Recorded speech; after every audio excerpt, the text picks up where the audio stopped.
공차가 2인 등차 수열 AN의 초항부터 n번째 항까지의 항해합을 SN이라 한다. SK, k번째 항까지의 항해합이 마이너스 16, SK 플러스 2까지 항해합이 마이너스 12일 때 AK. 즉 A와 AN과 SN 사이의 관계식에 대한 이야기입니다. 자, 그러면 AN과 SN 사이의 관계식에 대해서 보도록 하겠습니다. 우선 여기에서 주어져 있는 것은 S의 K 플러스 2죠.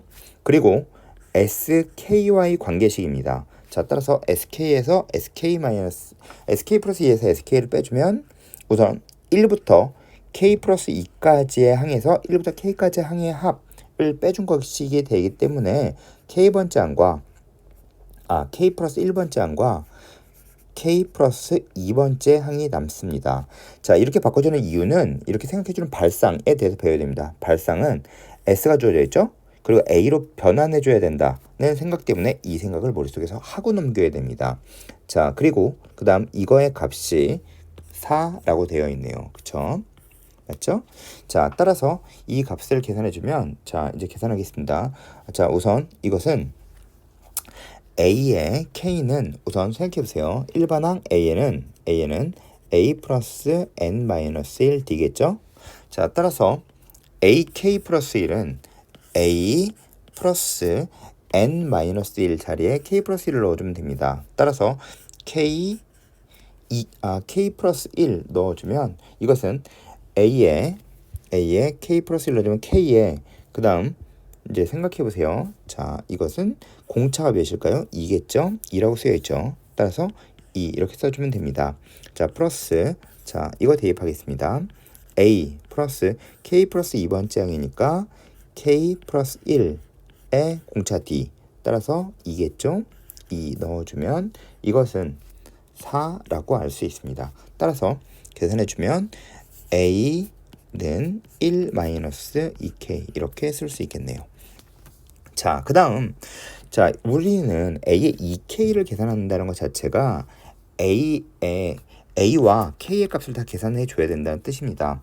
따라서 이제 이 두 개의 미지수를 다 계산해 줘야 돼요. 자, 근데 이 두 개를 가지고 식 하나만 주어져 있어요. 하나만 가지고선 절대 두 개의 미지수를 구해줄 수 없습니다. 따라서 식 하나를 더 쓰겠습니다. 자, 둘 중에 아무거나 하나를 쓰겠습니다. 자, 따라서 S의 K는 2분의 항의 개수에 2 곱하기 초항 플러스 항의 개수 N-1의 공차 D 이렇게 되겠죠? 자, 따라서 계산하겠습니다. 계산해주면 이것은 K에 자, A가 1-2K네요.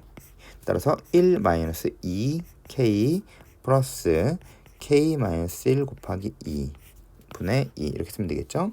자, 따라서 이거 계산해주면 이렇게 계산해주면 되겠네요. 자, 따라서 이것은 마이너스 16 따라서 이것은 마이너스 K제곱이 되겠죠? 는 마이너스 16 따라서 K제곱은 16 따라서 K값은 4가 됩니다.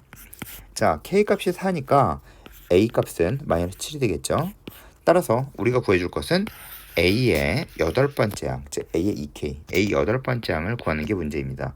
자, 따라서 A 8번째 항은 A1, A 플러스 N-1의 공차 D는 답은 7 이렇게 쓸 수 있습니다. 따라서 답은 7입니다. 자, 근데 생각해보세요. 여기서 생각이 안 나는 부분이 있습니다.